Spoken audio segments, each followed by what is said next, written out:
सास की चप्पल। जोधपुर के पास एक छोटा सा गांव था। गांव में जमुना अपने सास ससुर और पति के साथ रहा करती थी। जमुना का एक छोटा देवर भी था। जमुना की सास बहुत ही कंजूस थी। एक दिन शाम के वक्त, अरे सासू माँ, ये कई करो, पाव भर सब्जी लाया हो, पूरे घर के वास्ते खाना बनाना है, काम क्या चाले। जमुना की सास कहती है, अरे बिंदड़ी, घनी महंगाई हो रखी है, जितनी सब्जी रखी है उसमें ही काम चला ले। तो देवर बोल पड़ता है, कोई ना भाभी सा, मैं थारे लिए सब्जी लेकर आता हूँ। अरे काय करे छोरा, पैसा खर्च करने की कोई जरूरत ना है। इसी तरह से जमुना की सास हर बात में कंजूसी किया करती थी। एक दिन जमुना ने देखा कि उसकी सास की चप्पलें काफी घिस चुकी हैं और ये देखकर जमुना ने उन चप्पलों को घर के बाहर फेंक दिया। अरे बिंदड़ी, हमारी चप्पल ना मिल रही, थारे को पता है कि कठे है। सासू माँ, वो चप्पल तो मन ने घर से बाहर फेंक दी, बहुत घिस गई थी ना।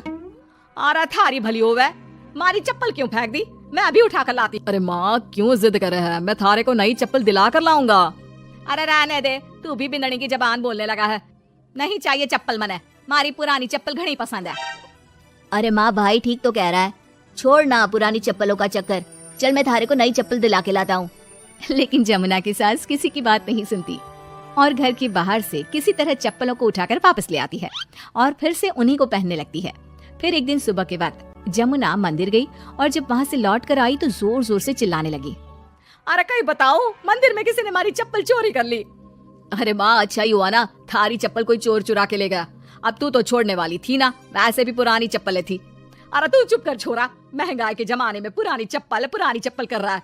मैं कैसे भी करके चोर को ढूंढ कर हमारी चप्पल वापस लाऊंगी। लेकिन माता जी, तब तक आप क्या नंगे पाँव फिरोगी पूरे गाँव में? अरे बिंदड़ी, थारी नजर लगी है हमारे चप्पलों को, तू ही कह रही थी ना, फेंक दो, देख अब चोर चोरी करके ले गया।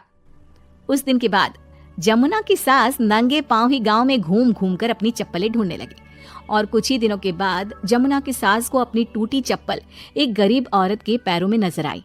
पकड़ लिया, अरे पकड़ लिया, तूने हमारी चप्पल चुराई ना, अब मैं थारे को छोड़ूंगी नहीं। अरे माँ जी, मंदिर में पड़ी थी, पुरानी चप्पल है, मारे को लगा किसी के काम की ना है, इसलिए उठा ले आई। अरे पहनने दो ना मारे को। आई बड़ी पुरानी चप्पलों वाली, एक तो हमारी चप्पल चुरा ली, ऊपर से आंखें दिखा रही है, चल वापस दे चप्पल। तभी छोटा बेटा वहाँ पहुँच जाता है और अपनी माँ को इस तरह देखकर कहता है, अरे माँ क्या कर रही है, अच्छा ना लगे, छोड़ दे, बेचारी गरीब औरत है। मैं कह रहा हूँ ना, मैं थारे को नई चप्पल दिला कर लाऊंगा। ना बेटा, चप्पल तो मैं यही वाली पहनूंगी। ऐसा कहकर जमुना की सास ने उस गरीब औरत से वो चप्पलें छीन ली। इतने पैसे वाली होकर मुझ गरीब से टूटी चप्पल भी छीन ली। अरे भगवान भला करे थारा। जमुना की सास की जिद के आगे किसी की एक ना चली और उसने फिर से वही पुरानी चप्पल पहनना शुरू कर दिया। एक दिन जमुना का पति बिना अपनी माँ को बताए उनके लिए सुंदर जूतियाँ लेकर आ गया और उसने वही जूतियाँ लाकर अपनी पत्नी जमुना को दिखाई। देख जमुना, माँ के वास्ते कितनी सुंदर जूतियाँ लाया हूँ, माँ देखेंगी तो खुश हो जाएंगी। आप तो जूतियाँ ले आए हो, लेकिन सासू माँ ये जूतियाँ पहनेंगी ना, वो तो अपनी पुरानी चप्पल ही पहनने वाली है। अरे जमुना, एक बार चलकर माँ को देते हैं ना ये जूतियाँ, क्या पता पहनने को राजी हो जावे। माँ देख तो, थारे वास्ते मैं कितनी सुंदर जोधपुरी जूतियाँ ले आया हूँ। अरे ये क्या करे छोरा, इतना पैसा खर्च करने की क्या जरूरत है, मारे को ना चाहिए इतनी महंगी जूतियाँ, तू वापस देकर आ जा। जमुना और उसके पति के बार बार कहने पर भी जमुना की सास नई जूतियाँ नहीं पहनती। जमुना नई जूतियों को उठाकर अलमारी के अंदर रख देती है क्योंकि दुकान वाला भी अब उनको वापस लेने को तैयार नहीं था। कुछ दिनों के बाद एक दिन सुबह के वक्त अचानक से जमुना की सास की जोर जोर से चिल्लाने की आवाज आती है। आवाज सुनकर जमुना, उसका पति और देवर तीनों दौड़कर घर के आंगन की तरफ आते हैं और वहाँ पर देखते हैं कि जमुना की सास आंगन में जमीन पर गिरी हुई पड़ी थी। अरे माँ, ये क्या हो गया? अरे मैं तो आंगन में गिर गई। अरे सासू माँ, आप गिर गई कैसे, चोट तो ना लगी ना थाने? अरे बिंदड़ी, कहीं बताओ, पैर में बहुत जोर का दर्द हो रहा है। अरे सासू माँ, थारे पैर में तो सूजन आ गई, लगता है जोर की मोच लगी है।